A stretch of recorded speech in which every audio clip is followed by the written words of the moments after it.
Événement par reconnaître que la FO est située sur le territoire non cédé de la nation Algonquin-Anishinaabe, présente en ces lieux depuis des temps immémoriaux.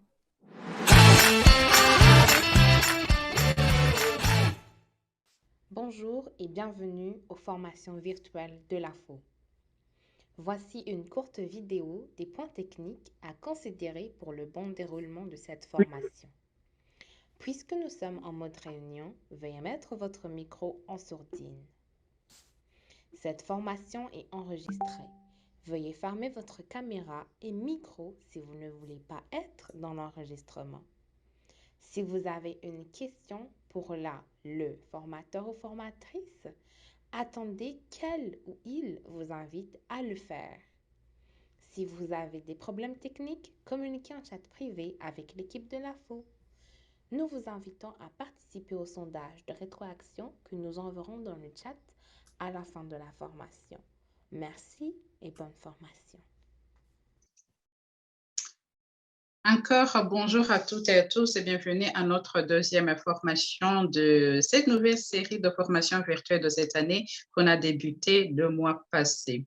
Il me fait plaisir d'être parmi vous aujourd'hui au nom de l'Assemblée de la francophonie de l'Ontario, qui est l'organisme rassembleur et la voix politique de l'Ontario français. Je suis Josiane et la directrice des services et programmes à la FO. Nous avons lancé cette série de formations virtuelles l'année passée, donc déjà plus d'une année, afin de vous outiller pour vous aider à renforcer vos capacités d'offres actives de services en français. Ces formations virtuelles visent aussi à vous informer et à vous sensibiliser sur des enjeux présents au sein de la communauté franco-ontarienne. C'est notre deuxième formation.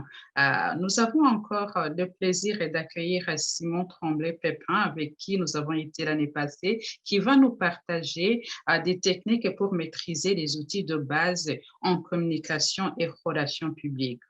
Simon est professeur à l'école d'innovation sociale Elisabeth Bruyère de l'Université Saint-Paul. Ses intérêts de recherche sont la démocratisation de l'économie, à la critique des médias et les finances publiques. Il est co-auteur du vin et des jeux, de Virage commercial et de la SAQ et de l'Auto Québec publié chez Lux en 2019 et il a dirigé Des possessions, une histoire économique du Québec contemporain, tome 1, les ressources publiées chez Lux en 2015. Je laisse maintenant la parole à Simon. Merci et puis bonne formation. Merci beaucoup, Josiane. Merci à la FO de m'accueillir aujourd'hui. Bonjour tout le monde. J'espère que vous allez bien. Ça fait plaisir d'être avec vous aujourd'hui. On a une grosse séance devant nous, donc je vais pas tarder et démarrer tout de suite parce que la façon dont on va fonctionner est un peu peut-être inhabituelle pour vous, c'est-à-dire que je vais non seulement faire une formation, mais vous aurez également des exercices à accomplir dans cette formation. Donc, on va utiliser un petit mode d'interaction entre nous. Je vais de ce pas vous partager mon écran. Je le fais dans une seconde. Et voilà. Donc, vous devriez voir en ce moment une invitation à utiliser un code. Je vous invite à suivre le lien que je copie à l'instant oh, pardon, je vais le copier pour tout le monde, que je copie à l'instant dans le chat. Donc, si vous avez la fonction discuter sur votre écran, vous allez voir que vous pouvez cliquer sur ce lien et vous joindre à notre conversation. Je vois qu'il y a déjà 9 personnes d'entre vous qui se sont jointes. Merci tout le monde. Cette interface-là va nous permettre d'interagir. Donc, je vais parfois vous demander de remplir des questions, de répondre à un certain nombre de choses. Et vous allez pouvoir le faire et on va pouvoir regarder vos réponses ensemble. Il y a déjà 16 personnes de connectées, alors on va commencer. Les autres, le lien reste dans la section discussion et vous pourrez y aller. Alors maintenant, vous devriez voir le début de mon écran à la fois là où vous vous êtes connecté sur votre navigateur, mais aussi dans Zoom. Vous pouvez vous connecter avec un téléphone aussi sur le lien que je vous ai envoyé, mais c'est plus facile. Ça va faciliter notre vie si vous êtes connecté directement sur votre ordinateur. Alors voilà, sans plus attendre et au-delà des questions techniques, Relations publiques 102, c'est le cours d'aujourd'hui. Il y a déjà eu, donc, les gens perspicaces d'entre vous devinent qu'il y a déjà eu une relation publique 101 qui s'est donnée, comme le disait Josiane, à l'automne dernier. On a vu à ce moment-là un certain nombre de choses sur lesquelles je vais revenir. Je vais revenir sur les conclusions de cette formation-là. Donc, vous n'avez pas eu besoin de la suivre pour suivre la formation qu'on a maintenant. Mais bien sûr, je ne pourrais pas m'étendre autant que je l'ai fait la dernière fois sur ces conclusions. Alors, avançons.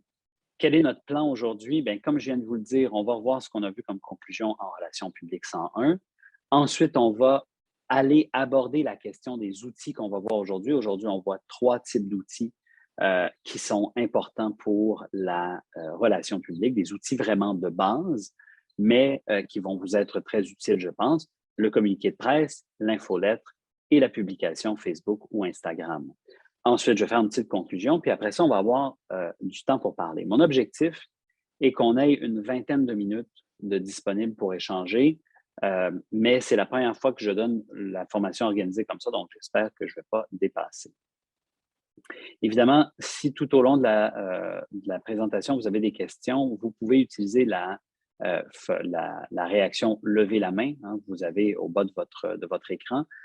Ça va me permettre de vous voir et de voir que vous voulez parler. Cependant, si c'est des questions plus d'approfondissement et de discussion, je vous invite à garder vos questions pour la fin de la présentation. Par contre, si vous avez des questions de compréhension, il y a beaucoup, vous n'avez tout simplement pas compris dans ce que j'ai dit, vous pouvez me poser la question en cours de présentation. J'avance. Qu'est-ce qu'on a vu en Relations publiques 101? On a fait 4 constats fondamentaux qui sont importants pour vos organisations. Parce que, évidemment, je prépare mes formations pour vous, les membres de la FO, en ayant en tête des petites organisations dans un milieu, linguistique où vous n'êtes pas majoritaire, hein, dans un milieu de minorité linguistique. 4 conclusions, donc. D'abord, les médias priorisent. Hein. La première chose qu'un média fait, c'est de choisir entre les nouvelles, quelles nouvelles vont aller dans le média. Donc, on ne parle pas de tout dans les médias, gardez toujours ça en tête. On parle que de ce qui semble important. Donc, votre nouvelle, l'information que vous voulez mettre dans un journal, à la télé, à la radio, est en compétition, dans une certaine mesure, avec les autres informations sur la priorité qu'elle occupe. Vous avez donc intérêt à toujours présenter votre nouvelle comme étant plus importante, comme étant plus nouvelle, comme comme transmettant davantage de choses importantes à la population.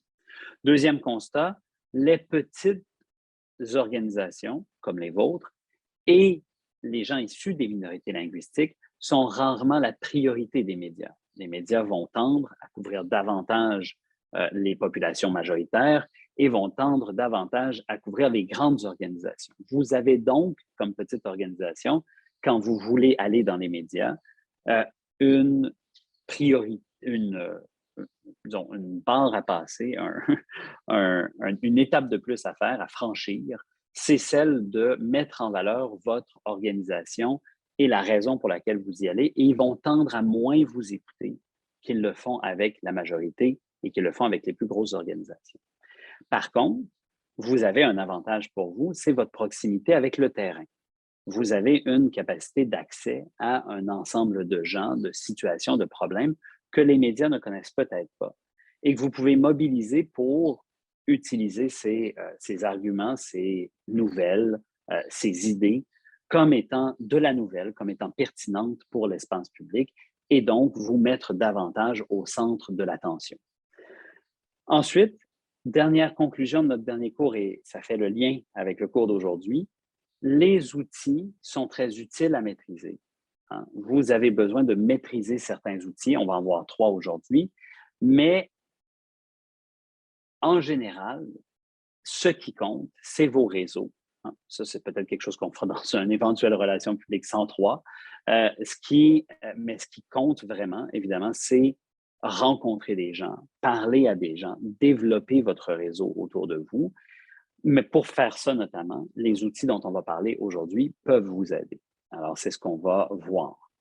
Je ne vois pas de questions pour l'instant, donc je continue d'avancer. Quelle est notre journée d'aujourd'hui? On va parler de 3 éléments. Je vous en ai déjà glissé un mot. D'abord, le communiqué. Pourquoi? Pour parler aux médias. Hein, ça, c'est quand le communiqué de presse, c'est l'outil qu'on utilise pour s'adresser aux médias directement. L'infolettre, probablement que vous la connaissez. Vous connaissez bien cet outil-là. Je suis persuadé que plusieurs de vos groupes en font usage, qui est utile pour parler à vos membres et aux gens qui sont sympathisants de la cause que vous défendez ou de votre groupe ou de votre organisation.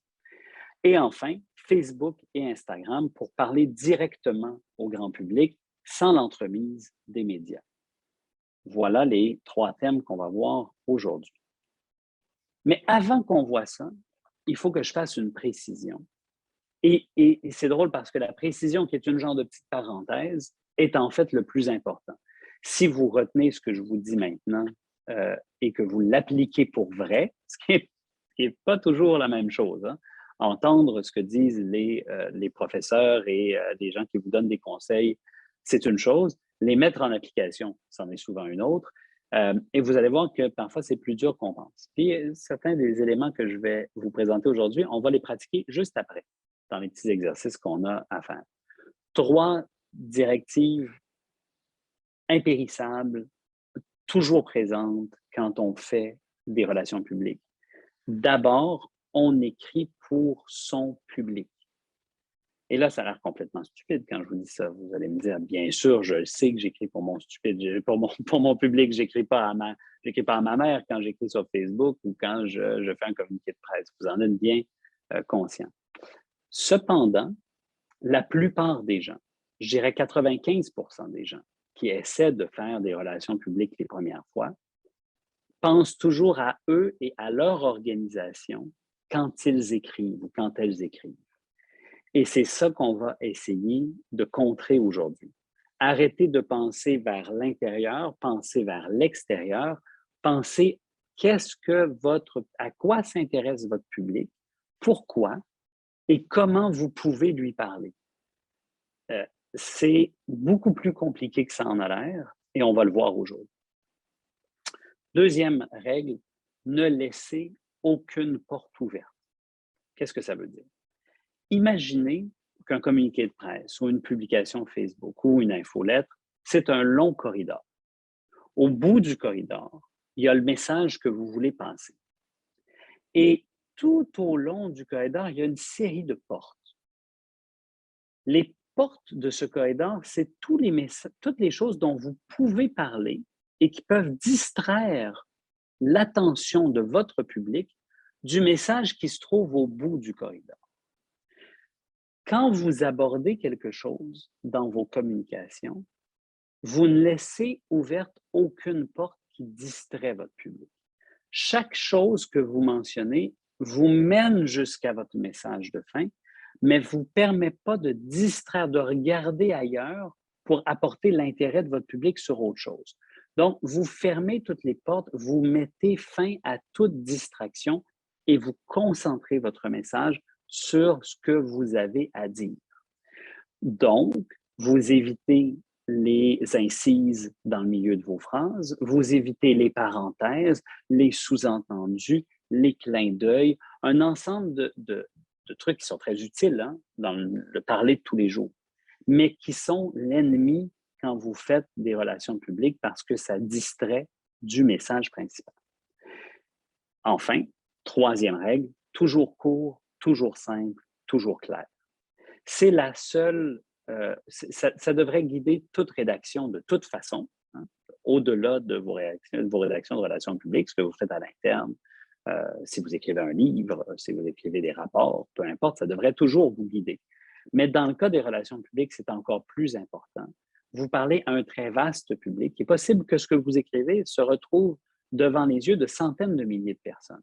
Si quelque chose passe dans les médias, vous avez écrit, c'est des dizaines de milliers de personnes qui sont abonnées. C'en est plein d'autres qui peuvent mettre la main sur un journal, qui peuvent vous entendre à la télé, etc.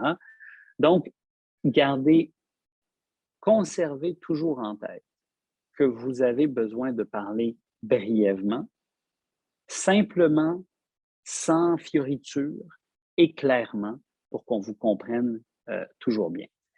J'ai dit ça, vous l'avez bien entendu, mais vous allez voir que quand on l'essaye, ce n'est pas aussi simple que ça et on va y arriver dans quelques instants. Je vois personne qui réagit encore. J'imagine que vous pensez que tout ça est évident. Excellent. Alors, on va y aller pour le mettre en pratique maintenant avec un premier outil, le communiqué de presse, qu'on appelle traditionnellement un communiqué, tout simplement. À quoi ça sert? Pour qui on veut faire un communiqué de presse? Et ça, c'est important parce que certaines organisations, parfois, ont oublié qu'un communiqué de presse, c'est fait pour parler aux médias. Eh bien, gardez-le bien en tête. Admettons que vous êtes à la direction d'une fédération d'organisations, d'un organisme qui regroupe plusieurs organismes et qui a des organismes qui ont un grand souci pour quelque chose, mais que vous savez que ça n'a aucun intérêt pour les médias. Certaines organisations vont tendre à dire, bien, on va émettre un communiqué de presse. On sait qu'il ne sera pas repris dans les médias, mais au moins on aura calmé des gens à l'interne parce qu'on leur a dit, regardez, on a pris position sur tel enjeu qui vous importe, même si personne en a fait suivi. Cette stratégie est largement nocive. Elle détruit votre relation avec les médias parce que vous leur publiez des communiqués quand vous n'avez pas de choses intéressantes à leur dire. Donc, rappelez-vous que la base de la raison pour laquelle vous écrivez un communiqué, c'est pour parler à des journalistes ou parler à des rédacteurs en chef, etc., leur communiquer aux médias une information. C'est à ça que ça sert, écrire un communiqué. Et évidemment, vous n'écrivez pas juste parce que vous aimez parler aux médias puis vous trouvez qu'ils sont très sympathiques, alors vous leur écrivez un communiqué de presse pour le fun. Vous leur écrivez pour passer une nouvelle, annoncer quelque chose à votre communauté, à toute la communauté autour. Et les médias vous servent de relais pratique, où vous pouvez dire une chose aux médias et eux le répètent à tout le monde. Donc, voici votre objectif, c'est de faire passer une information jusqu'à votre communauté. Jusque-là, j'imagine que tout va bien. C'est relativement simple. Je ne vois personne qui lève la main. Donc, je continue. À quoi ça ressemble un communiqué et comment on l'écrit? C'est le but de notre discussion d'aujourd'hui. Un communiqué, d'abord, ça fait environ 300 mots. Peut-être un peu plus, jusqu'à 350, peut-être un peu moins, jusqu'à 250. Mais généralement, vous restez dans cette zone-là.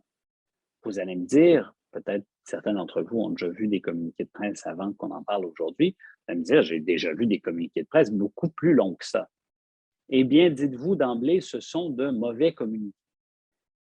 Vous devriez raccourcir votre communiqué. Tout peut être dit, tout ce qui va tenir dans un article de journal d'à peu près le même nombre de mots devrait pouvoir se dire dans ce nombre de mots-là dans votre communiqué. Donc, n'écrivez pas plus de 300 mots. De toute façon, les communiqués trop longs, ce n'est pas qu'ils ne liront pas la fin de votre communiqué, c'est qu'ils ont des chances de ne pas le lire du tout. Parce qu'ils vont dire « Ah, c'est trop long, ça a l'air tout alambiqué, c'est déjà compliqué, je passe à autre chose. » Les journalistes, des communiqués, ils en reçoivent plusieurs centaines par jour. Si votre communiqué a l'air long et à leur demander du travail, ils vont tendre à passer par-dessus. Je ne suis pas en train de dire que les journalistes sont paresseux. Ce n'est pas ça que je dis, vous m'entendez bien. Mais ils ont beaucoup de travail, beaucoup d'autres travail à faire. Alors, si vous pouvez limiter le travail qu'ils ont à faire sur votre nouvelle parce qu'elle est déjà prête, l'idéal du communiqué de presse, c'est que s'il était écrit, puis pouvait être copié et collé dans un article mot pour mot, eh bien, ce serait parfait pour les journalistes parce qu'il n'y aurait aucun travail à faire. Donc, gardez toujours ça en tête. Vous voulez écrire un communiqué de presse qui ressemble en tout point à un article. Et là, ça vous dirige vers le format. C'est que vous devez maîtriser un peu l'écriture journalistique pour faire un communiqué de presse. C'est-à-dire que le format du communiqué ressemble au format d'un article de presse ou d'un texte qui va être lu dans un journal télévisé, par exemple. Le format, c'est quoi? C'est un titre qui est centré sur la nouvelle. Qu'est-ce qui est nouveau que vous avez à annoncer? C'est ça que vous voulez dire. C'est ça que vous voulez dans votre titre. Et pas trop long, hein? Peut-être 8 mots maximum, quelque chose comme ça. C'est ce qu'on s'attend dans un titre. Et ensuite, il y a ce qu'on appelle le lead. Le lead ou le chapeau, hein, mais la plupart des gens disent le lead. Le lead, c'est le premier paragraphe de votre communiqué de presse. Ce premier paragraphe-là devrait être suffisant pour qu'on comprenne tout. Vous devriez avoir l'essentiel de ce que vous avez à transmettre dans ce livre. Et donc, répond aux questions qui, quoi, comment, peut-être pourquoi, dépendant si c'est le pourquoi la nouvelle. Et donc, ça fait une phrase, 2 phrases et 3 phrases gros maximum, mais vous essayez de vous en tenir à 2 phrases. Ça, c'est le livre. Et ensuite de ça, vous pouvez développer un peu plus avec l'espace qui vous reste. Généralement, vous devrez vous rester à peu près 200 mots, là, quelque chose qui retourne autour de ça. Vous développez un peu plus en allant du plus important du point de vue de la nouvelle jusqu'au moins important. C'est ce qu'on appelle, donc, vous n'écrivez pas un communiqué de presse selon une logique chronologique. Vous n'écrivez pas le communiqué en racontant une histoire. Bonjour, je voudrais vous dire qu'hier, ma mère est sortie, elle a été au restaurant. Au restaurant, elle a rencontré un ami, ils ont mangé ensemble et cet ami, en mangeant, est mort empoisonné. Non, c'est pas comme ça que ça fonctionne, un communiqué de presse. Hier, un homme est mort empoisonné dans un restaurant. Il mangeait avec une amie lorsque c'est arrivé. Vous voyez, on inverse complètement l'affaire. On commence par la fin, on commence par l'événement, la nouvelle. C'est pas un film d'espionnage ou un suspense, un communiqué de presse. Vous révélez tout de suite vos cartes. Vous dites le plus important. Vous ne gardez pas de surprise. Vous dites le plus important au début et vous égrenez les détails ensuite jusqu'à la fin. Et quand vous n'avez plus rien à dire, bien, vous ne dites rien. Vous arrêtez d'écrire. C'est aussi simple que ça. Il n'y a pas de formule de conclusion, il n'y a pas de formule où on finit le communiqué. Vous n'avez plus d'informations à transmettre, vous terminez le communiqué et that's it. Et donc, et s'il ne fait pas 300 mots, tant mieux. S'il fait 150 mots, c'est encore mieux. Plus il est court, meilleur il est, le communiqué. Et son ton doit toujours rester neutre. Écrivez comme si vous étiez un journaliste ou une journaliste. Essayez d'écrire ce qui avantage le plus votre organisme, ce qui donne le plus la lecture que vous voulez avoir de la réalité, avec le ton le plus neutre possible. C'est ça le secret de l'écriture d'un communiqué. Ça donne l'impression que c'est neutre, mais ça transmet en fait votre position, la position de votre organisation sur une question. OK, ça c'était quand même beaucoup de matière. Est-ce que vous avez des questions de compréhension sur ce que je viens de vous transmettre là? Il faut utiliser la fonction lever la main, hein, parce que je ne vois vraiment pas tout le monde de la façon dont Zoom partage les écrans. Je vois personne qui lève la main pour l'instant, donc je continue. J'avais les détails que je viens de vous donner, je les ai dans chacune des slides. Donc, court le titre 10 à 15 mots. Je vous disais 8 tantôt. 10, 15, ça me semble déjà beaucoup, mais vous pouvez vous rendre jusque-là. Toujours frappant et imagé le titre, puis contient le cœur de la nouvelle, c'est ce que je vous disais. Le lead, 2 phrases, maximum 3. Ça répond surtout aux questions qui et quoi. Donne le comment ou le pourquoi si c'est important. Et ça suffit à comprendre l'ensemble de ce qui est important. On peut arrêter de lire le communiqué après avoir lu le livre. C'est l'important. Ensuite, les citations. Vous allez mettre par la suite, après votre livre, probablement des éléments de citation de votre porte-parole. Souvent, dans les petites organisations, vous êtes la personne qui est le porte-parole et qui rédige le communiqué. Et les citations vous donnent l'occasion de mettre dans un ton plus parlé, dans un ton moins formel, votre point de vue. Et ça donne de la vie. Hein? Ça donne un style un petit peu plus vivant à votre communiqué. Ça vous permet de vous exclamer un peu, ça vous permet de dire que vous êtes vraiment fâché parce que vous n'avez pas reçu le financement que vous attendiez, ou bien que vous êtes vraiment content parce que telle personne de votre communauté a gagné tel prix, par exemple, etc. Je vous donne ici quelques exemples de communiqués. Je ne sais pas si vous allez me suivre toujours. J'espère que oui. Est-ce que vous voyez bien ce communiqué qui est ici? Oui, je vois qu'on hoche la tête. Oui. Merci, Clarine. Merci, Josiane. Donc, vous avez ici un communiqué du gouvernement du Québec. Prévention jeunesse. Vous voyez le titre. Prévention jeunesse - 875 000 $ pour des initiatives communautaires. Vous voyez à quel point ce titre dit peu et beaucoup à la fois. C'est une structure de phrase que si c'était dans une phrase normale, elle n'aurait aucun sens. Hein. On s'entend, ça ne fonctionne que parce que c'est un titre, ce n'est pas une phrase normale. Deuxièmement, la personne qui a écrit ce communiqué a un assez bon talent en titre. On est à quelques mots seulement et on a tout ce qui est important. Le gouvernement agit en prévention jeunesse, c'est les premiers mots du texte. On dit tout de suite le montant, c'est ça que le gouvernement veut mettre de l'avant, je vais donner beaucoup d'argent.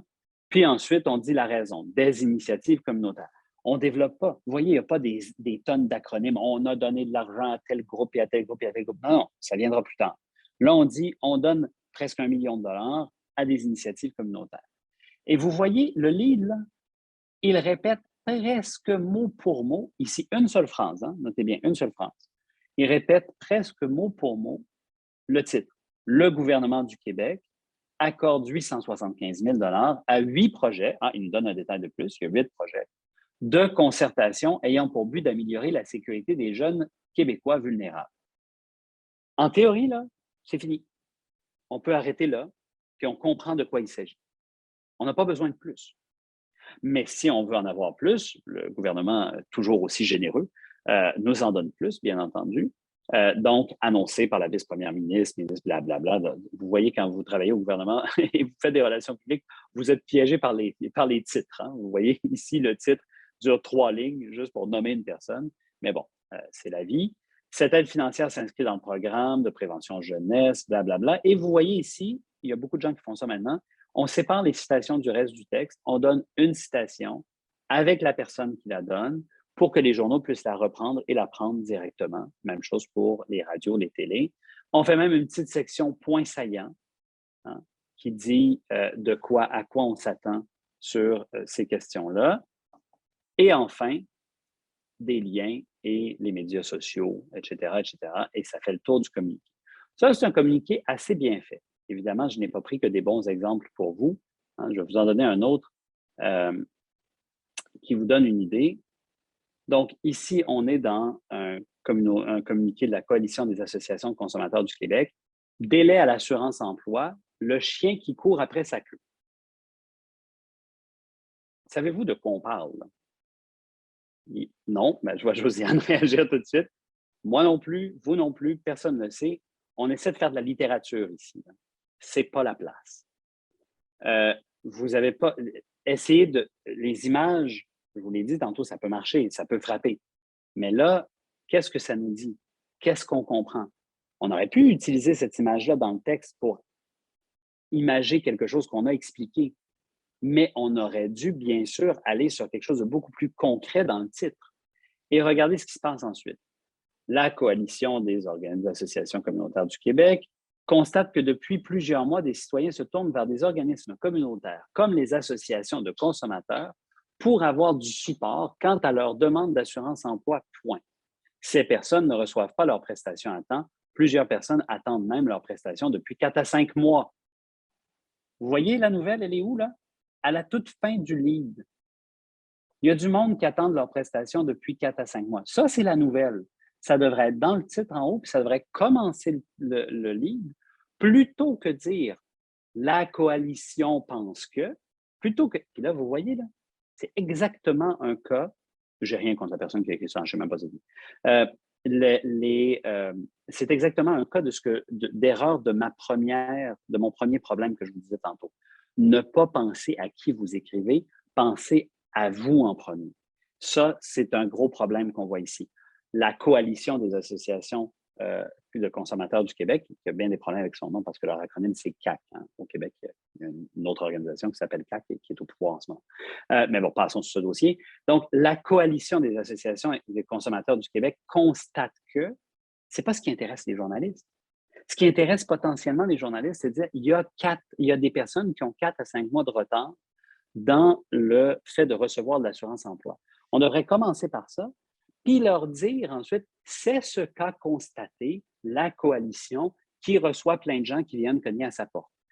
Ça, c'est un lead qui aurait de l'allure. Mais ce n'est pas tout. Ai-je besoin de vous faire mon autre commentaire? Voilà. Un communiqué beaucoup trop long, avec beaucoup trop de paragraphes, trop peu de citations. Hein, 2 citations, je pense. Et tout le reste, plein d'explications, puis plein de détails. Ce n'est pas la place. Le communiqué, ce n'est pas un rapport. Ce n'est pas un roman. Ce n'est pas un endroit où vous expliquez le détail de tout. C'est un endroit où vous donnez des faits pour que des articles puissent s'écrire. Je vous disais tantôt, est-ce qu'il serait possible de prendre votre communiqué et d'en faire un article? Ici, la réponse est automatiquement non. Ça n'arrête pas de parler au nom de la coalition. Ça ne parle pas à partir d'un ton neutre. Ça parle à partir du point de vue de la coalition. Et deuxièmement, c'est beaucoup trop. Bon, j'arrête ici. Oh, je vois qu'il y a quelqu'un que les citations et les points saillants sont mis pour faciliter le travail de recherche des journalistes. Oui, Blandine, désolé, je n'avais pas vu votre message tantôt, mais oui, vous avez entièrement raison. C'est pour ça que le gouvernement divise ses communiqués maintenant. C'est pour faciliter le travail des journalistes. Désolé si je n'ai pas été clair en me disant tantôt. Donc, je ferme ceci. Je ne vais pas vous montrer le 3e exemple parce que je veux qu'on avance. On arrive maintenant à un petit exercice. Je vais vous diviser en sous-groupes et vous allez devoir faire la chose suivante. Imaginez la situation suivante. Vous êtes salarié d'une coalition d'organismes qui travaillent sur les questions de logement. Cette année, vos groupes membres ont 2 fois plus de personnes que l'année précédente qui viennent demander de l'aide. Vos groupes n'ont pas les ressources pour faire face à cette demande et le gouvernement devrait vous financer davantage. C'est ça que vous souhaitez. Les conditions de travail sont tellement minimales que plusieurs employés de vos groupes menacent de partir, ce qui vous fragilise. Okay? Ça, c'est la situation. Je vous demande, je vais vous envoyer en sous-groupe ou quelqu'un va vous envoyer en sous-groupe. Oui, Camalia, pardon. Donc, va vous envoyer dans des sous-groupes dans quelques secondes. Je vous demande de prendre 5 minutes pour tenter d'écrire ensemble un lead et un titre. En fait, un titre d'abord et un lead ensuite. Vous pouvez le faire, vous le voyez sur votre écran dans le petit logiciel que je vous ai partagé. Alors voilà, on peut vous envoyer et vous pouvez vous concerter là, les gens qui seront ensemble pour bien faire ça. Bonjour tout le monde, re-bienvenue. On va attendre que tout le monde se joigne à nous.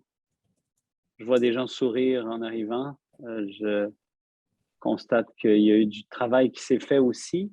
Vous voyez que je suis en train de partager vos réponses sur mon écran partagé. Voilà, je pense qu'on est tous de retour maintenant. Donc, allons-y. Je vais vous les lire, puis je vais commenter l'ensemble ensuite parce qu'on a peu de temps. Ça prend plus de temps que je pensais, cette formation, finalement. Donc, ici, titre, manque de ressources, les employés menacent de partir. Lead, les employés des groupes membres menacent de partir tellement les conditions de travail sont minimales. Le gouvernement doit financer davantage. OK. Ici, situation du logement, besoin de financement supplémentaire pour répondre à la demande.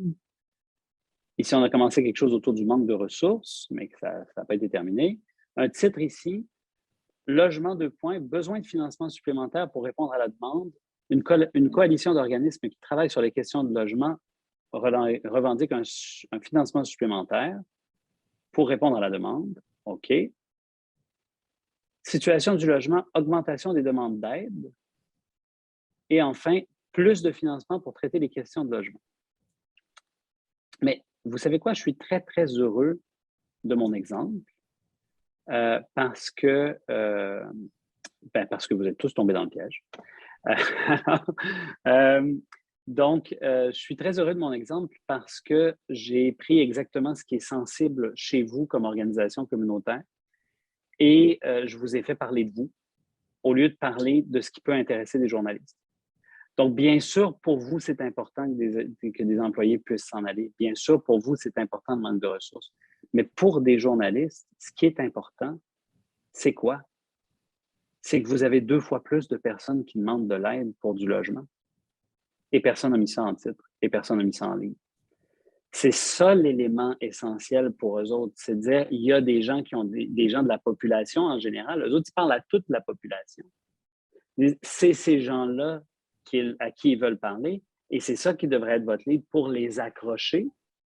Puis ensuite, plus tard dans le communiqué, vous dites, c'est catastrophique, on a besoin d'argent pour y répondre, mais ça ne peut pas être votre accroche. Vous ne pouvez pas dire ce qui est important, c'est nous. C'est exactement ce que je voulais vous dire quand je vous disais, pensez à la personne à qui vous parlez. Qu'est-ce qui intéresse le journaliste, pas qu'est-ce qui vous intéresse vous. Voilà un petit exemple fait. Là, je me rends compte qu'il est 11h19 et que je suis rendu à mon premier outil seulement. Donc, probablement qu'on ne pourra pas faire les autres exercices, mais on peut les faire, on peut penser dessus rapidement aussi. Pour qui vous écrivez quand vous écrivez une infolette? Complètement différent de quand vous écrivez un communiqué. Quand vous écrivez une infolettre, vous écrivez à vos sympathisants, aux gens qui vous connaissent, aux gens qui sont d'accord avec vous, aux gens qui partagent votre cause et votre engagement. Ou aux gens qui ont même dit, ah ben, moi je ne suis pas membre, mais je vais m'abonner à l'infolette pour savoir ce qui se passe de ce côté. Donc, le but, ce n'est pas de les surprendre, ce n'est pas de leur apporter quelque chose à partir de ce qu'ils ne connaissent pas ou tout ça. C'est simplement de les tenir au courant de ce qui se passe de votre côté. Donc, vous êtes complètement ailleurs que dans le communiqué. Vous avez là des gens à qui vous devez transmettre de l'information sur une base régulière, hein, une infolette. Ça peut être aux 2 semaines, ça peut être aux 3 semaines, ça peut être une fois par mois, où vous dites aux gens, voici ce qui se passe, soit dans votre secteur, si vous avez une page de représentation pour tout un secteur, par exemple, on parlait de logement tantôt, c'est un bon exemple. Vous dites, ben, dans le logement cette semaine, le ministère machin a annoncé la construction de tant de logements sociaux, par exemple. Ça, c'est intéressant à transmettre à vos membres, même si ça ne vous concerne pas directement. Mais de l'autre côté, vous avez aussi, bien sûr, tout ce qui concerne votre organisme. On embauche, on ouvre des postes, on ferme des postes, on offre des nouveaux services. On a des nouveaux membres qui joignent à nous. Notre assemblée annuelle se tiendra à telle date, etc., etc., etc. Quel format ça a? Moi, je vous dirais, si votre infolette, vous n'êtes pas là, le New York Times, vous n'êtes pas The Guardian, les gens ne lisent pas votre infolette par passion du texte et pour recueillir plein d'informations. Ils veulent savoir rapidement qu'est-ce qui se passe du côté de cet organisme-là. Y a-t-il des choses importantes qui sont en train d'arriver? 150 mots, allez, soyons fous. Vous pouvez vous rendre jusqu'à 200 mots, mais plus que ça, vous écrivez pour rien, les gens ne vous liront pas. Donc, allez-y rapidement. Le format, à mon avis, c'est 4, 5 informations maximum qui sont différentes. Elles sont priorisées dans l'ordre d'importance. Vous mettez les plus importantes d'abord, les moins importantes ensuite, et elles contiennent des appels à l'action. Et vous priorisez celles qui contiennent des appels à l'action. Je vous donne un exemple. Vous voulez organiser votre assemblée générale. Vous voulez que le monde vienne à votre assemblée générale. Et je sais à quel point c'est un souci d'avoir des membres présents à son assemblée générale. Donc, ça devrait être votre première nouvelle parce que là, les gens peuvent faire quelque chose. Ils peuvent cliquer sur un lien, s'inscrire, puis être présents à l'Assemblée générale. Pardon. Moi, je vous invite à mettre des images pour symboliser ce que vous allez faire et des très courts textes pour chaque élément que vous allez développer. Donc, 1 ou 2 phrases par élément. Donc, au total, peut-être une dizaine de phrases, quelque chose qui ressemble à ça, au total dans votre infolette. Toute l'information factuelle doit être dans l'infolette. Puis, vous pouvez pointer vers un lien pour les gens qui veulent plus de détails sur cette information, sur cet élément spécifique-là, que ce soit un événement, etc. Le style est informatif. Ça n'a pas besoin d'être neutre. Hein? Ça n'a pas besoin d'avoir le ton d'un communiqué de presse. Ça peut être sympathique, mais c'est quand même un peu formel. C'est la voix officielle de votre organisation qui dit « voici ce qu'on fait ». mais en même temps, vous parlez à vos proches. Donc, vous n'êtes pas obligé de dire on est une organisation très respectable et on vous parle avec un ton très guindé. C'est pas besoin d'avoir ça, mais néanmoins, vous n'êtes pas dans un truc informel avec des clins d'œil et des emojis. Vous pouvez rester quand même avec une certaine formalité. Ici, d'habitude, on aurait un exercice, mais là, de toute évidence, on n'a pas le temps. Vous voyez, c'est un exercice qui contient lui aussi des pièges parce que je suis un être retard. Donc, vous avez 4 nouvelles ici. Je vous aurais demandé de les prioriser et de trouver un titre pour chacune. Et bien sûr, la plupart des gens, je ne dis pas que ça aurait été vous, là, bien sûr, je ne dis pas que ça aurait été vous du tout, mais la plupart des gens vont tendre à mettre l'arrivée d'une nouvelle DG comme élément le plus important à mettre dans votre infolette. Pour moi, en fait, c'est tout le contraire. Si votre nouvelle direction générale arrive dans votre organisme et que la décision est déjà prise, les membres ne peuvent pas faire grand-chose pour l'influencer. Par contre, signer une pétition, venir à un souper de financement, ça, ils peuvent faire quelque chose. Ça ici, les choses sur lesquelles les gens peuvent prendre action dans une infolette, ça doit être votre priorité. Et ce qui les intéresse, vous, ça vous intéresse énormément qu'il y ait une nouvelle DG dans votre organisme. Vous allez travailler avec tous les jours. C'est sûr que ça vous intéresse. Mais eux, ça les intéresse probablement beaucoup moins que l'ouverture d'une nouvelle coop. Hein? Admettons que vous êtes un organisme de logement, il y a une nouvelle coop qui s'ouvre dans tel truc et qui cherche des membres, bien, ils sont membres d'une liste d'informations sur le logement. C'est le genre d'informations qu'ils veulent aller chercher. Donc, ces deux-là sont la priorité parce qu'ils peuvent agir. Ça, ici, c'est une information pertinente. Et à la fin de votre infolette, vous parlez de votre cuisine interne. Encore là, rappelez-vous, hein, toujours penser à la personne qui reçoit au lieu de penser à vous comme émetteur.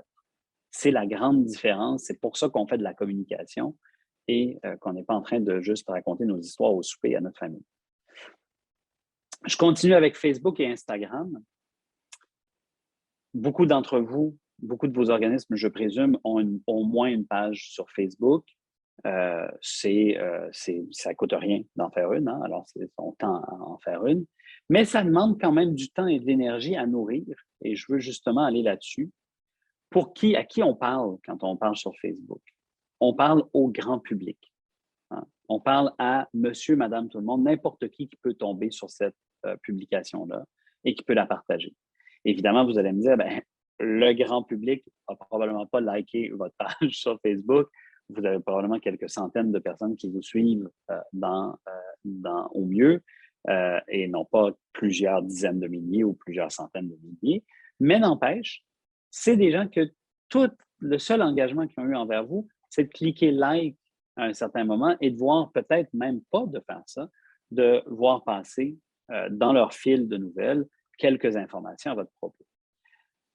Donc, le but est toujours de faire connaître vos activités en faisant réagir positivement. Parce que c'est ça le cœur de Facebook et d'Instagram et de tous les médias sociaux. Ce qui a de la valeur, c'est la réaction, l'interaction. Si vous ne parvenez pas à faire interagir, votre information ne circulera pas, sauf si vous mettez de la pub dessus, j'y reviendrai à la fin de ma présentation. Donc, de quoi il s'agit? Généralement, une bonne publication Facebook, c'est 1 ou 2 phrases, hein, pas plus que ça. Qu'est-ce que c'est comme format? Vous pouvez des fois mettre juste du texte, mais d'habitude, assurez-vous d'avoir une image. Une image, ça marche vraiment très bien. Ou une vidéo, ça peut très bien marcher aussi. Ça peut vraiment pas bien marcher si la vidéo est mauvaise. Et surtout, ça demande beaucoup de temps et d'énergie à faire. Donc, mettre une image, c'est plus simple à faire. N'importe qui a un téléphone dans la vie. Alors, vous pouvez utiliser votre téléphone, faire une belle image et la mettre avec votre publication, en particulier sur Instagram. Là, sur Instagram, vous n'avez pas le choix, vous devez mettre une image. Il faut publier de façon régulière. Là, vous allez me dire, mais qu'est-ce que ça veut dire, ça, régulière? C'est une bonne question. Moi, je vous dirais que pour être un peu, pour ne pas complètement nuire à l'algorithme, publiez au moins une fois ou 2-3 jours sur votre compte Facebook. Si vous pouvez publier tous les jours, ce serait optimal.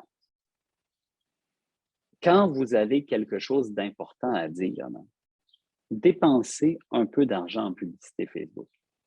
Désormais, l'algorithme Facebook favorise vraiment les messages publicitaires et très peu les messages organiques, les messages que vous mettez sans publicité. Donc, même si c'est pour mettre 25 50 c'est pas grand-chose, c'est des montants auxquels vous avez accès. Mais si par exemple, c'est pour s'inscrire à votre assemblée générale, ou c'est pour participer à une activité que vous organisez, ou pour une manifestation que vous faites, mettez un petit peu d'argent et vous allez voir que ça aura des effets importants, même avec un petit montant. Malheureusement, c'est de moins en moins vrai. Facebook favorise de plus en plus ceux qui mettent des gros montants, mais n'empêche, on peut encore le faire. Ça a beaucoup changé en Facebook. Il y a quelques années, je ne vous aurais jamais dit de mettre de l'argent en publicité parce qu'on arrivait à se débrouiller très bien avec du matériel gratuit. Aujourd'hui, l'aspect gratuit est très, très peu valorisé par l'algorithme de Facebook. Toujours faire des appels à l'action sur Facebook. C'était vrai dans l'infolette, c'est considéré que c'est 2 fois plus vrai, 3 fois plus vrai sur les médias sociaux. Toujours dire, faites ceci, allez lire ce texte, allez voir cette photo, participez à notre événement, engagez les gens, réagissez, posez une question, invitez les gens à commenter. Tout ce genre de choses-là vous aide à avoir une page plus dynamique et donc à rejoindre plus de monde grâce à votre page. Ici, le style reste très léger.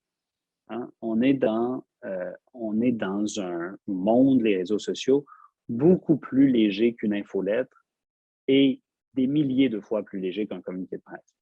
Quand vous publiez, admettons, un lien vers un communiqué de presse que vous avez envoyé, votre titre, votre publication Facebook peut vraiment avoir un ton beaucoup plus léger que le communiqué lui-même. Vous pouvez résumer en quelques mots, en langage simple, voire en langage parlé, ce que vous dites dans le communiqué. Et pourquoi c'est important. Donc, toujours là, utilisez, gênez-vous pas pour faire des clins d'œil, des blagues, utiliser des emojis, inviter les gens à agir. Tout ça va être intéressant dans le ton que vous utilisez sur les médias sociaux. On arrive à la fin de ma présentation. Ça, c'était l'exercice que je voulais vous faire faire, c'est-à-dire de lire un communiqué de presse et de proposer une publication Facebook que vous pourriez faire avec. On ne le fera pas, mais je vous donne un exemple. Vous voyez, une des choses que beaucoup de gens font, je ne dis pas que vous l'auriez fait, bien sûr, mais une des choses que beaucoup de gens font, c'est « Ah, on a publié un communiqué ce matin, puis là, si Internet est gentil avec nous, on va le voir d'ici un siècle ou deux, là. On a publié un communiqué ce matin, je vais sur Facebook, j'écris en majuscule « communiqué », 2 points, je reprends le titre de mon communiqué et je copie en dessous le lien vers le communiqué dans Newswire ou sur votre site web ou quoi que ce soit. Je ne sais pas pourquoi il n'y arrive pas, mais bon. Hop, j'essaie de le recharger.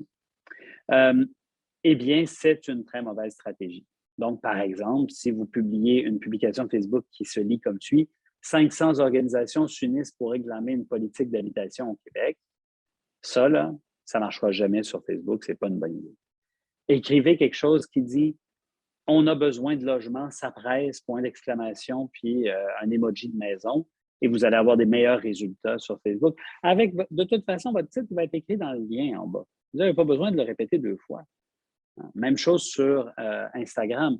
Prenez une photo des gens qui étaient à la conférence de presse, mais prenez-la dehors où vous avez l'air souriant, ou bien vous avez des pancartes dans les mains où il y a quelque chose qui vit un peu, et partagez ça plutôt que de partager un titre drabe comme celui-là. Ma conclusion va être de vous redire ce que je vous ai dit au début. Pensez toujours à écrire pour votre public, à ne laisser aucune porte ouverte, à faire court, simple et clair, et vous avez du succès devant vous. Moi, je suis toujours disponible, évidemment, pour aider les membres de l'AFO. Hein. Vous ne vous gênez pas pour m'écrire si vous avez des questions en relations publiques. Ça va me faire plaisir de vous aider dans la mesure des moyens d'un gars qui a un autre job par ailleurs dans la vie. Là. Je ne fais plus ça du conseil en relations publiques comme job à temps plein. mais je suis tout à fait disponible pour vous aider pour des petits conseils ça et là. Donc, vous avez mon adresse courriel ici, stremblay@usaintpaul.ca, si vous avez des questions, mais plus immédiatement, je peux peut-être prendre vos questions, vos réflexions sur la présentation que je viens de vous faire. On a une petite demi-heure là, pour discuter ensemble.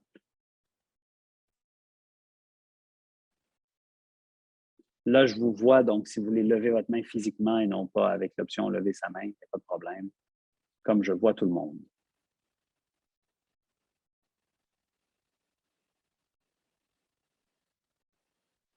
Quelqu'un veut y aller? Vous allez me faire regretter de ne pas vous avoir fait faire des exercices si vous ne posez pas de questions. Oui, Guylaine. Bien, en fait, ma question, c'était par rapport à un énoncé qu'il y avait dans la présentation un peu plus tôt où on disait que les petites organisations puis les minorités linguistiques dans les communautés de l'Ontario français ou ailleurs sont souvent pas une priorité pour les médias. C'est d'autant plus vrai dans les communautés. Moi, je suis dans le nord de l'Ontario où il y a très peu de médias dans chacune de nos communautés. Est-ce que la bonne stratégie ici serait d'entretenir des relations, là, faire des touch base, communiquer avec eux quelques fois par année pour genre créer ce lien-là? Ça se ferait par téléphone à ce moment-là parce que j'ai souvent l'impression que ils sont souvent après nous quand c'est une mauvaise nouvelle, mais quand on veut leur partager quelque chose de beau, un succès, bien là, tout à coup, c'est pas intéressant, mais c'est comme difficile de pouvoir créer ce lien-là parce qu'on manque de temps, parce que c'est comme n'importe quelle autre relation professionnelle ou personnelle. Là, on a souvent tendance à mettre ça de côté parce qu'il y a d'autres priorités là, dans notre quotidien. Et pourtant, en fait, vous pointez exactement vers la solution que j'allais vous proposer. Je vous le disais en début de présentation, puis je le disais dans la formation Relations publiques 101, le cœur de l'affaire, c'est les réseaux, c'est de maintenir son réseau, puis c'est de développer des relations de confiance. Les journalistes ne s'attendent pas, puis je pense que vous non plus, vous ne vous attendez pas, à parler de votre organisation toutes les semaines dans leur publication. Cependant, ce que vous pouvez avoir comme relation, c'est une relation de confiance sur quand je veux entendre parler des enjeux des francophones dans tel coin, sur tel sujet, je sais que je peux appeler telle personne et que je vais avoir ce qu'ils ont, je vais comprendre ce qu'ils ont à me dire, puis je vais avoir leur juste.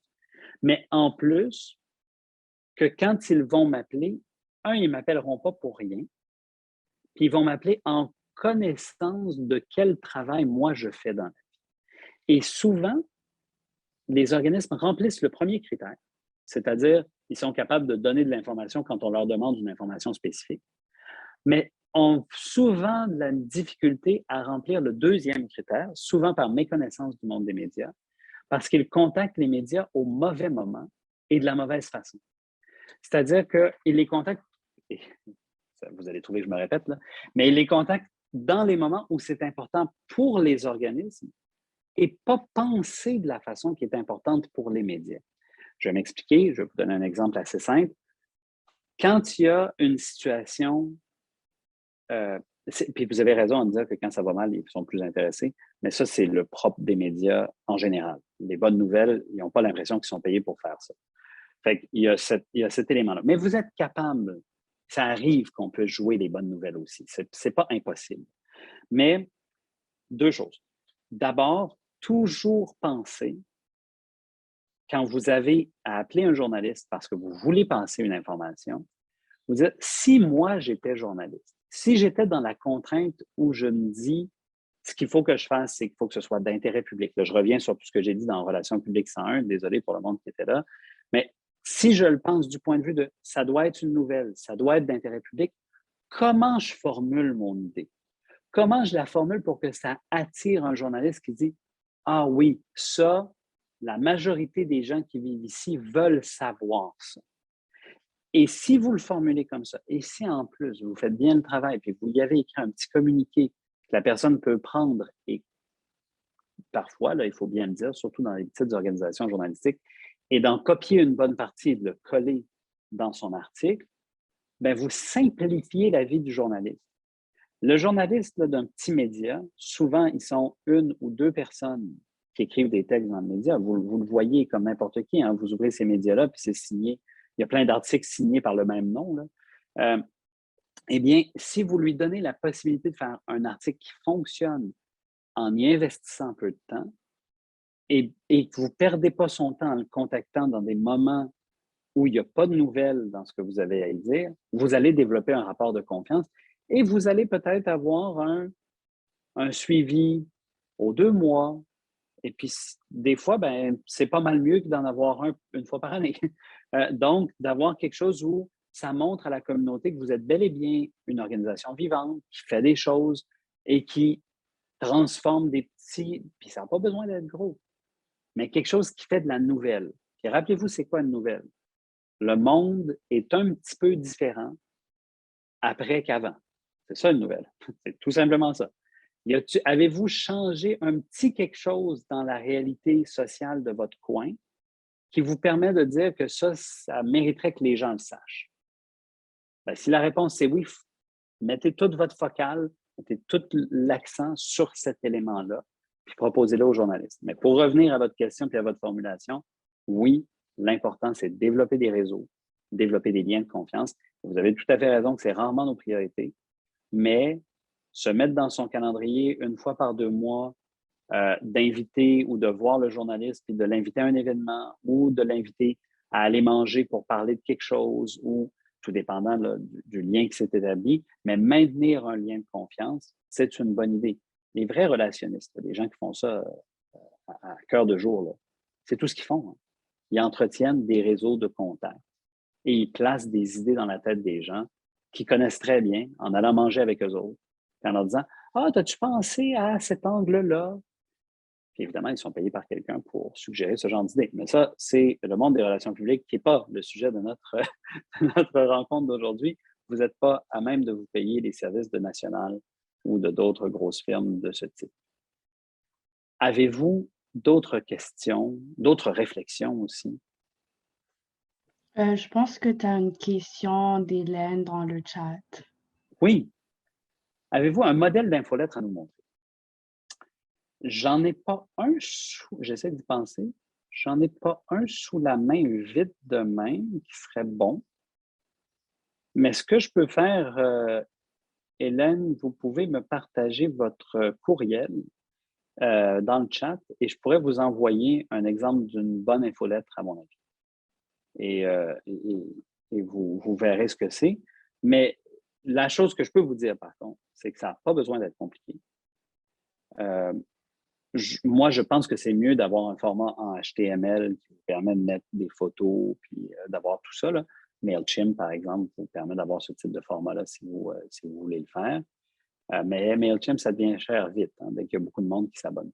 Mais tout ça pour dire, vous avez avantage à avoir un élément avec un petit peu de décoration, mais ça ne vous demande pas de faire un truc hyper complexe. Faire une infolette, un logo en haut, titre, gros titre, photo, petit texte, et comme ça suit 1, 2, 3, 4, 5.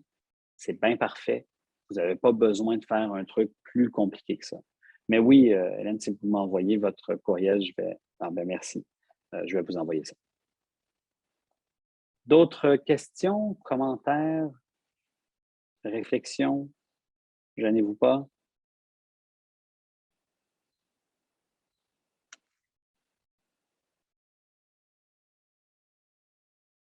Personne qui lève la main pour l'instant?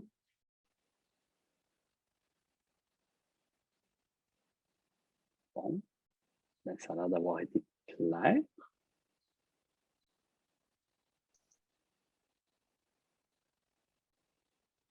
Merci, Simon. Ben, merci. Merci, Josiane. Merci de m'avoir invité à la FO. C'était très plaisant. Avoir su qu'il y aurait si peu de questions, j'aurais continué puis je vous aurais fait faire mes exercices. Mais bon, c'est toujours on ne peut jamais savoir. Hein? Alors, c'était vraiment un plaisir de vous voir. Est-ce important d'avoir une infolettre aux mêmes dates? Ah, vous voulez dire sur la régularité? Moi, je vous conseille d'avoir une certaine régularité.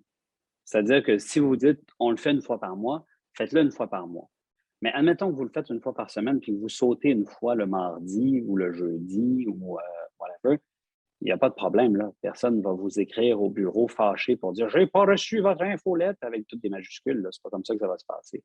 Donc, oui, ayez une certaine régularité, mais vous n'êtes pas tenu de faire un truc, c'est pas un dogme. Là. Quand vous commencez à écrire un infolette, vous n'entrez pas en religion.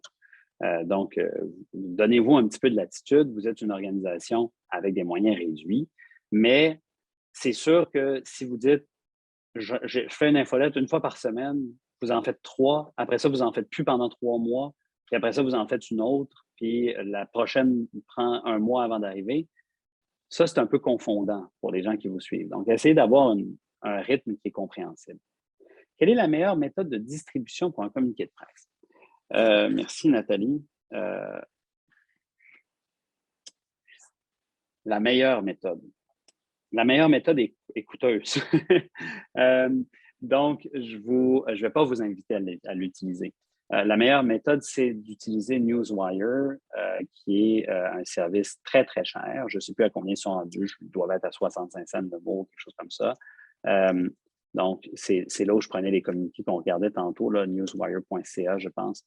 Pardon, je l'ai envoyé juste à Hélène parce qu'elle m'a envoyé son courriel. Voilà, je le réécris. Donc, ça, vous vous assurez que toutes les salles de nouvelles, ben là, vous décidez l'espace géographique, soit en Ontario, au Canada, dans votre région de l'Ontario, etc., reçoivent le communiqué, c'est certain. Tout le monde regarde ce qui se passe sur Newswire, c'est sûr. Mais franchement, pour des organismes communautaires, ce n'est pas du tout nécessaire de dépenser votre argent pour faire ça.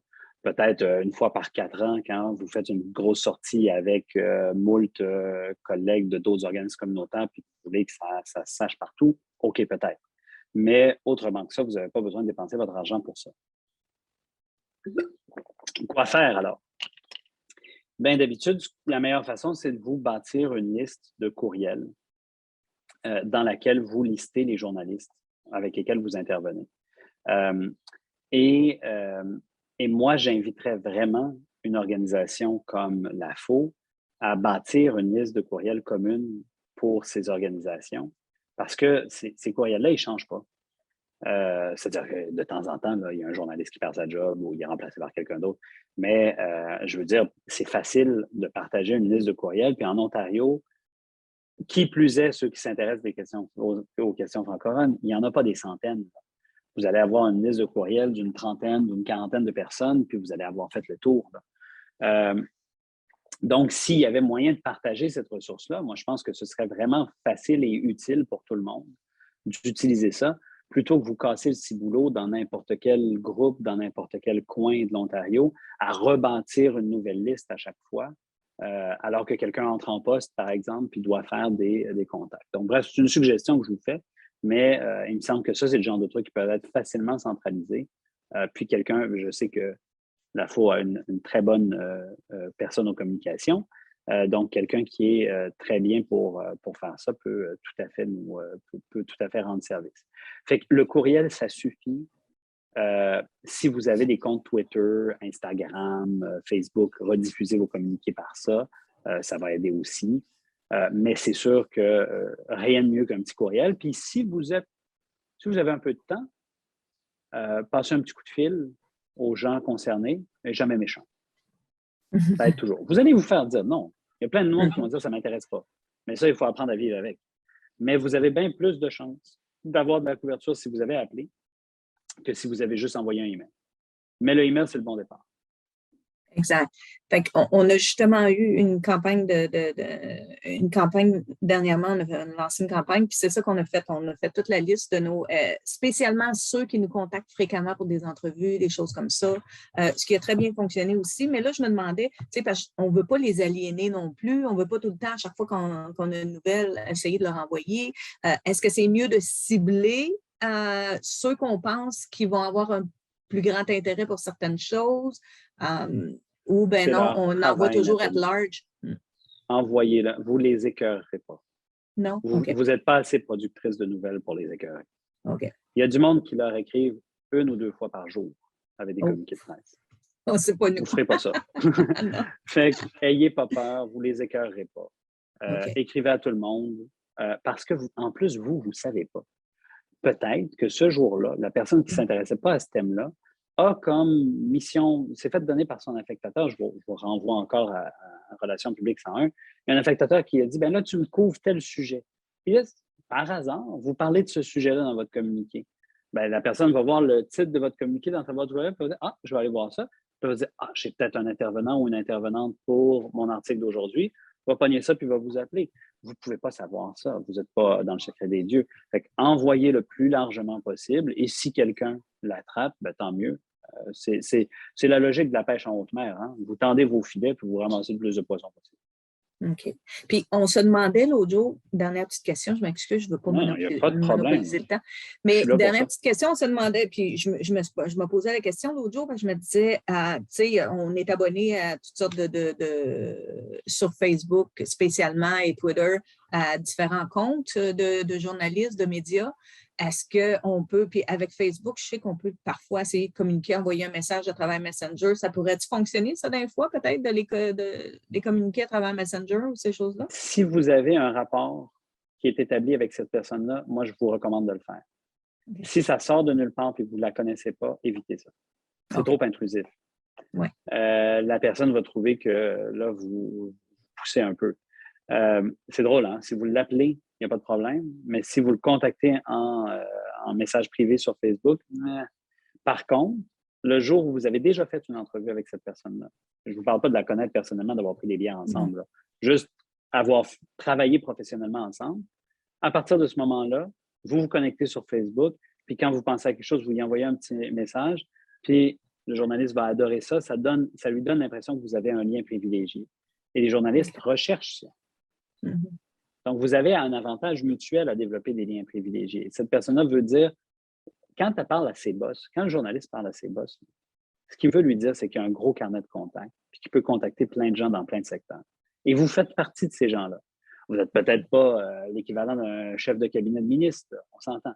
Mais il dit, ben moi, quand je veux parler de questions d'éducation, si je comprends bien, eh bien, je peux appeler Nathalie parce que je la connais, puis elle m'a déjà donné une entrevue, puis je vais avoir elle va avoir des choses à me dire là-dessus.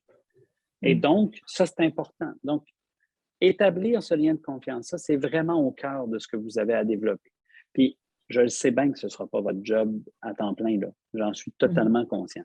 Mais le peu de temps que vous avez à mettre, mettez-le sur établir des liens de confiance. C'est ça qui va le payer le plus. Ouais. Merci beaucoup. D'autres questions? Il ne faut pas se gêner. Je suis là pour ça.